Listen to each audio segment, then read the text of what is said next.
ओम शांति। आज 20 नवंबर 2022 की अव्यक्त मधुर महावाक्य रिवाज है 20 दिसंबर 1992। हेडलाइन है आज्ञाकारी ही सर्व शक्तियों के अधिकारी। अब सुनते हैं मुरली विस्तार से। आज बाप दादा ने कहा, आज सर्व शक्तियों के दाता बाप दादा अपनी शक्ति सेना को देख रहे हैं। सर्वशक्तिवान बाप ने सभी ब्राह्मण आत्माओं को समान सर्व शक्तियों का वर्षा दिया है। किसको कम शक्ति व किसको ज्यादा, ये अंतर नहीं किया। सभी को एक द्वारा एक साथ एक समान शक्तियां दी है। तो रिजल्ट देख रहे थे कि एक समान मिलते हुए भी अंतर क्यों है। कोई सर्वशक्ति संपन्न बने और कोई सिर्फ शक्ति संपन्न बने हैं, सर्व नहीं। कोई सदा शक्ति स्वरूप बने, कोई कभी कभी शक्ति स्वरूप बने हैं। कोई ब्राह्मण आत्माएं अपनी सर्वशक्तिवान की ऑथोरिटी से जिस समय जिस शक्ति को ऑर्डर करती है, वह शक्ति रचना के रूप में मास्टर रचता के सामने आती है। ऑर्डर किया और हाजिर हो जाती है। कोई ऑर्डर करते हैं लेकिन समय पर शक्तियां हाजिर नहीं होती, जी हाजिर नहीं होती। इसका कारण क्या? कारण है जो बच्चे सर्वशक्तिवान बाप, जिसको हजूर भी कहते हैं, हाजिर नाजिर भी कहते हैं, अर्थात बाप के हर कदम की सीमत पर हर समय जी हाजिर व हर आज्ञा में जी हाजिर प्रैक्टिकल में करते हैं। तो जी हाजिर करने वाले के आगे हर शक्ति भी जी हाजिर व जी मास्टर हजूर करती है। अगर कोई आत्मा श्रीमत व आज्ञा जो सहज पालन कर सकते हैं वो करते हैं, और जो मुश्किल लगती है वो नहीं कर सकते। कुछ किया कुछ नहीं किया, कभी जी हाजिर कभी हाजिर। इसका प्रत्यक्ष सबूत व प्रत्यक्ष प्रमाण रूप है कि ऐसी आत्माओं के आगे सर्व शक्तियां भी समय प्रमाण हाजिर नहीं होती है। जैसे कोई परिस्थिति प्रमाण समाने की शक्ति चाहिए तो संकल्प करेंगे कि हम अवश्य समाने की शक्ति द्वारा इस परिस्थिति को पार करेंगे, विजयी बनेंगे। लेकिन होता क्या है, सेकंड नंबर वाले अर्थात कभी कभी वाले समाने की शक्ति का प्रयोग करेंगे। 10 बार समाएंगे लेकिन समाते हुए भी 1-2 बार समाने चाहते भी समा नहीं सकेंगे। फिर क्या सोचते हैं, मैंने किसको नहीं सुनाया, मैंने समाया। लेकिन ये साथ वाले थे, हमारे सहयोगी थे, समीप थे। इसको सिर्फ इशारा दिया, सुनाया नहीं, इशारा दिया। कोई शब्द बोलने नहीं चाहते थे, सिर्फ एक आधा शब्द निकल गया। तो इसको क्या कहा जाएगा? समाना कहेंगे। 10 के आगे तो समाया और 1-2 के आगे समा नहीं सकते, तो इसको क्या कहेंगे? समाने की शक्ति ने ऑर्डर माना, जबकि अपनी शक्ति है। बाप ने वर्षे में दिया है तो बाप का वर्षा 100 बच्चों का वर्षा हो जाता। अपनी शक्ति अपने काम में ना आए, जिसको क्या कहा जाएगा? ऑर्डर मानने वाले या ऑर्डर न मानने वाले कहा जाएगा। आज बाप दादा सर्व ब्राह्मण आत्माओं को देख रहे थे कि कहां तक सर्व शक्तियों के अधिकारी बने हैं। अगर अधिकारी नहीं बने तो उस समय परिस्थिति के अधीन बनना पड़े। बाप दादा को सबसे ज्यादा रहम उस समय आता है जब बच्चे कोई भी शक्ति को समय पर कार्य में नहीं लगा सकते हैं। उस समय क्या करते हैं? जब कोई बात सामना करती तो बाप के सामने किस रूप में आते हैं? ज्ञानी भक्त के रूप में आते हैं। भक्त क्या करते हैं? भक्त से पुकार करते रहते हैं कि यह दे दो। भागते बाप के पास से, अधिकार बाप पास, अधिकार बाप पर रखते हैं। लेकिन रूप होता है रॉयल भक्त का, और जहां अधिकारी के बजाय ज्ञानी भक्त अथवा रॉयल भक्त के रूप में आते हैं, तो जब तक भक्ति का अंश है तो भक्ति का फल सदगति अर्थात सफलता, सदगति अर्थात विजय नहीं प्राप्त कर सकते। क्योंकि जहां भक्ति का अंश रह जाता वही भक्ति का फल ज्ञान अर्थात सर प्राप्ति नहीं हो सकती, सफलता नहीं मिल सकती। भक्ति अर्थात मेहनत और ज्ञान अर्थात मोहब्बत। अगर भक्ति का अंश है तो मेहनत जरूर करनी पड़ती, और भक्ति की रस्म रिवाज है कि जब भीड़ मुसीबत पड़ेगी तब भगवान याद आएगा, नहीं तो अलबेले रहेंगे। ज्ञानी भक्त भी क्या करते हैं, जब कोई विघ्न आएगा तो विशेष याद करेंगे। एक है सेवा प्रति याद में बैठना और दूसरा है 100 की कमजोरी को भरने लिए याद में बैठना। दोनों में अंतर है। जैसे अभी भी विश्व पर अशांति का वायुमंडल है, तो सेवा प्रति संगठित रूप में विशेष याद के प्रोग्राम बनाते हो, वो अलग बात है। वो तो दाता बन देने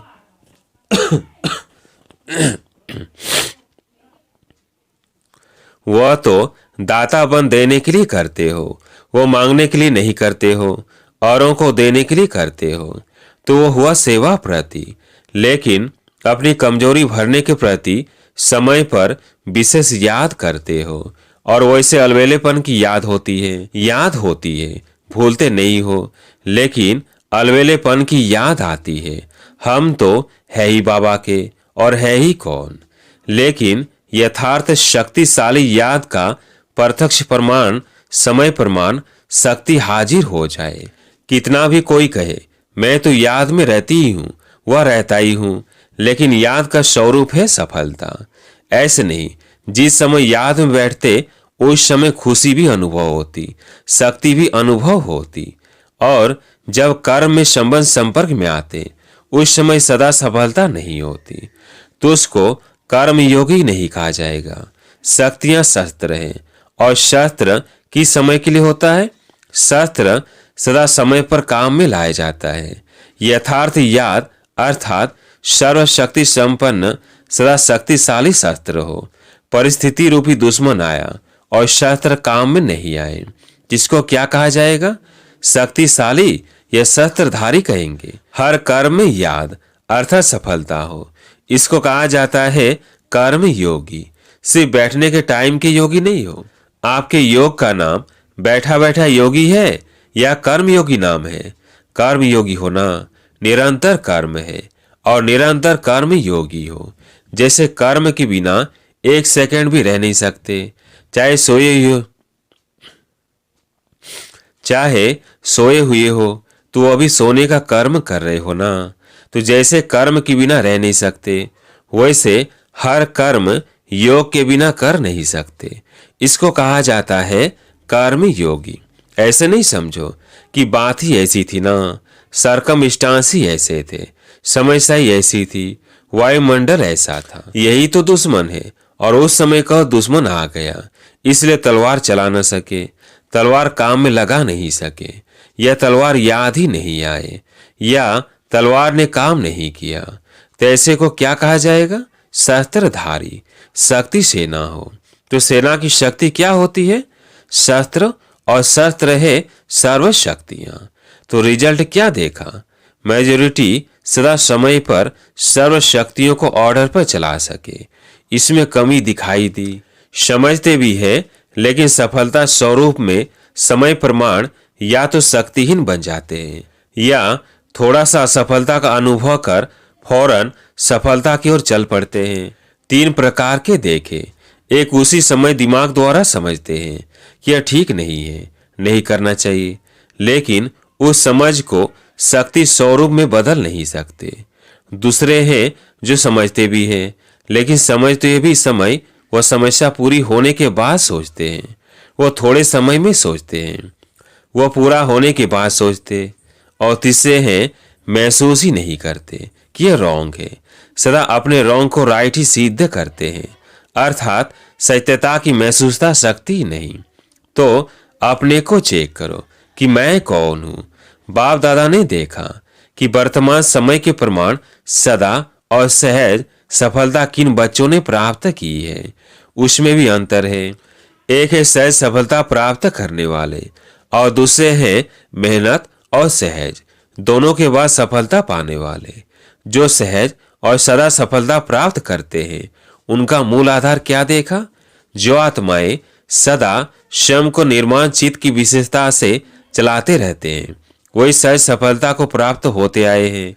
निर्माण शब्द एक है, लेकिन निर्माण स्थिति का विस्तार और निर्माण स्थिति के समय प्रमाण प्रकार वह बहुत है। उस पर फिर कोई समय सुनाएंगे। लेकिन ये याद रखना कि निर्माण बनना ही स्वमान है और सर्व द्वारा मान प्राप्त करने का सहज साधन है। निर्माण बनना झुकना नहीं है, लेकिन सर्व को अपनी विशेषता और प्यार में झुकाना है। समझा? सभी ने रिजल्ट सुनी। समय आपका इंतजार कर रहा है और आप क्या कर रहे हो? आप समय का इंतजार कर रहे हो। मालिक के बालक हो ना, तो समय आपका इंतजार कर रहा है कि ये मेरे मालिक मुझ समय को परिवर्तन करेंगे। वो इंतजार कर रहा है और आपको इंतजाम करना है, इंतजार नहीं करना है। सर्व को संदेश देने का और समय को संपन्न बनाने का इंतजाम करना है। जब दोनों कार्य संपन्न हो तब समय का इंतजार पूरा हो। तो ऐसा इंतजाम सब कर रहे हो। किस गति से? समय को देख आप भी कहते हो कि बहुत फास्ट समय बीत रहा है। इतने बस कैसे पूरे हो गए? सोचते हो ना, अव्यक्त बाप की पालना को कितने वर्ष हो गए, कितना फास्ट समय चला। तो आपकी गति क्या है? फास्ट है या फास्ट चलकर कभी कभी थक जाते हो फिर रेस्ट करते हो? कर रहे हैं या तो ड्रामा के बंधन में बंधे हुए हो। लेकिन गति क्या है, इसको चेक करो। सेवा हो रही है, पुरुषार्थ हो रहा है, आगे बढ़ रहे हैं, यह तो ठीक है। तो अब गति को चेक करो।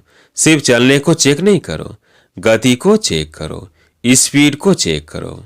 समझा? सभी अपना काम कर रहे हो ना?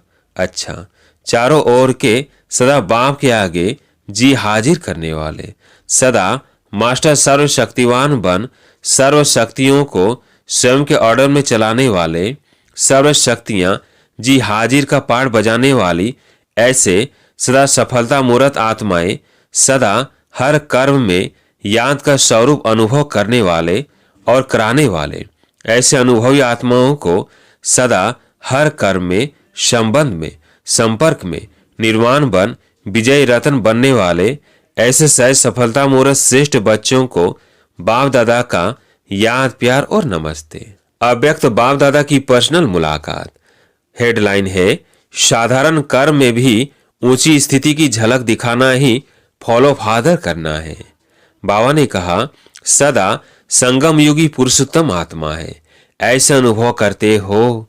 संगम युग का नाम ही है पुरुषोत्तम, अर्थात पुरुषों से उत्तम, पुरुष बनाने वाला युग।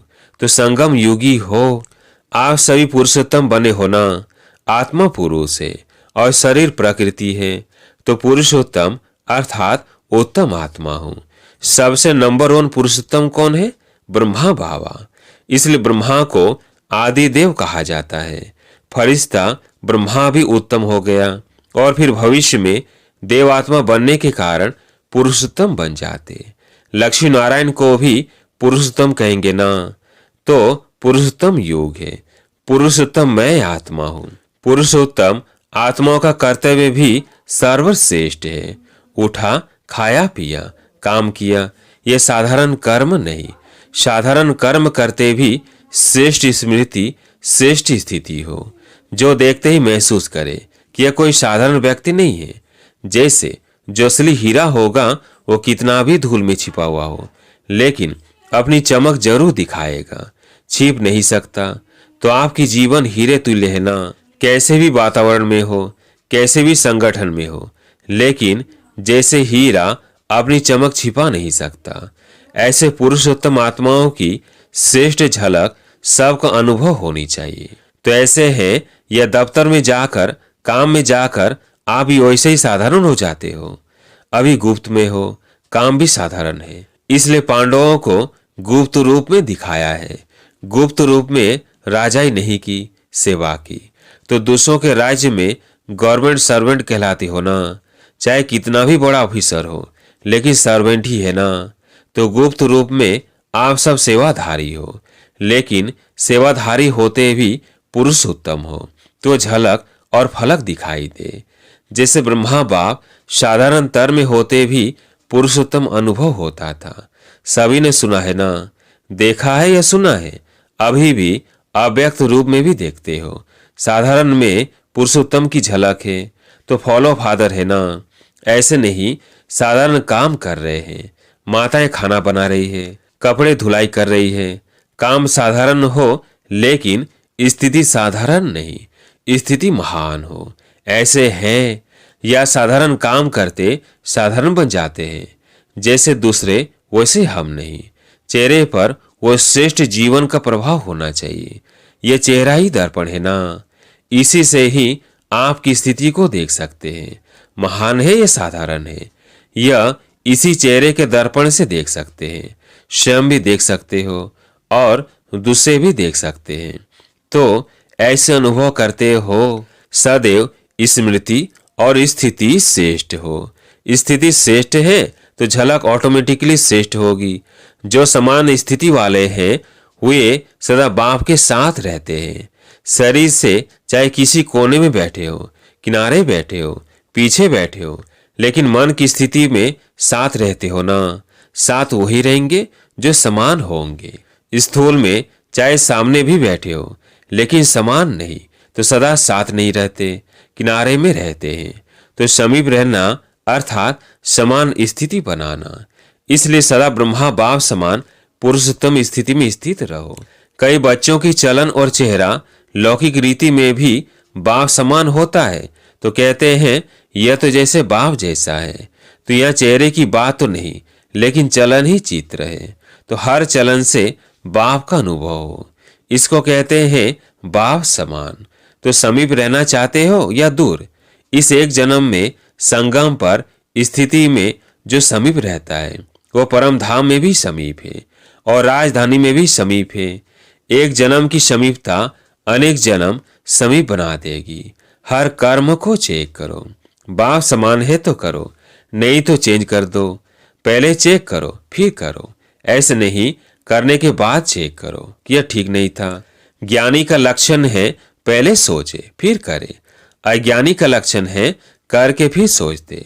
तो आप ज्ञानी तो आत्मा हो ना, या कभी कभी भक्त बन जाते हो।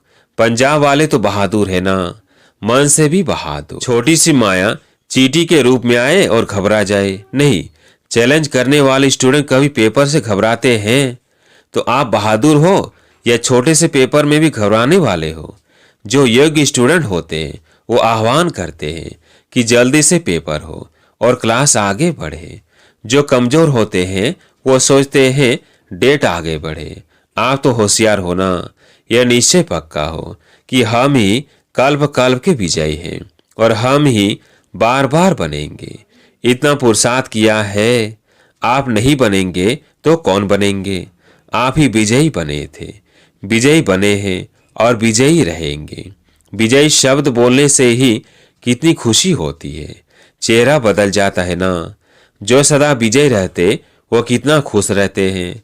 इसलिए जब भी कोई किसी भी क्षेत्र में विजय प्राप्त करता है तो खुशी के बाजे बजते हैं। आपके तो सदा ही बाजे बजते हैं। कभी भी खुशी के बाजे बंद न हो। आधा कल्प के लिए रोना बंद हो गया। जहां खुशी के बाजे बजते हैं वह रोना नहीं होता। अच्छा, वरदान दे अहंकार व अभिमान के सूक्ष्म अंश का भी त्याग करने वाले आकारी सो निराकारी भव। दे अहंकार व अभिमान के सूक्ष्म अंश का भी त्याग करने वाले आकारी सो निराकारी भव। कईयों का मोटे रूप से देह के आकार में लगाव व अभिमान नहीं है, लेकिन देह के संबंध से अपने संस्कार विशेष है, बुद्धि विशेष है, गुण विशेष है, कलाएं विशेष है, कोई शक्ति विशेष है। उसका अभिमान अर्थात अहंकार, नशा, रोग ये सूक्ष्म देह अभिमान है। ते अभिमान कभी भी आकारी फरिश्ता व निराकारी बनने नहीं देगा। इसलिए इसके अंश मात्र का भी त्याग करो तो सहज ही आकारी सो निराकारी बन सकेंगे। स्लोगन, समय पर सहयोगी बनो तो पदम गुणा रिटर्न मिल जाएगा। समय पर सहयोगी बनो तो पदम गुणा रिटर्न मिल जाएगा। एक सूचना है, आज अंतर्राष्ट्रीय योग दिवस तीसरा रविवार है। साय 6:30 से 7:30 बजे तक सभी भाई बहनें योग अभ्यास में यही शुभ संकल्प करें कि मुझ आत्मा द्वारा पवित्रता की किरणें निकलकर सारे विश्व को पावन बना रही है।